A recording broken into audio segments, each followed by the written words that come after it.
na olobaka na la brine na évité la main noire ni ne kotaki na motema obosa na ke o ezaya Janifa yo bouti musika na Kishasa papa bana na yo boboti ya janaza la ne compliqué te aza compliqué te mais azana baba be na epe belé muto akoza la scène via azati baba be na ebele mais ya jani azaye ko yoka so bolobi na ya yoki ya jani na kina tanke na obala mwasi ne wana ya Mswahili wana tuchaye mulunge oh tuchaya jani mulunge la bala nani mwasi ne wana Sylvie oui oh biso bandeko ne artistique to tika ete ya jana zo ya suna alliance ne na tournage te oh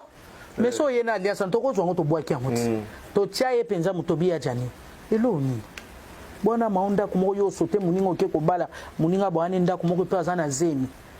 est-ce que yo linga basala ndeko no mwasi bongo to banda olobila ye to bite ke jana sensa ni asente azaipe na ba mabena ye azaipe na ba malamu na mais problème jana azaiko yo azoya na alliance te to longola ya alliance a commencé à tournage à longola alliance na talaka isike zalaki ba biso na ba mira esa à l'époque ba via bazawa na ba Gabriel bazawa na ba ibakata to chai mulunge mais azaiko yo ça na ba faiblesse to na ba faiblesse na biso umama machani na makambo ya Janina la brine on est la main noire Maurice na kati wana nga c'est donc yo sentir main noire non sentir main noire Maurice na kati wana c'est normalité main noire ya main noire na normal bo te na ndenga spiritualité OK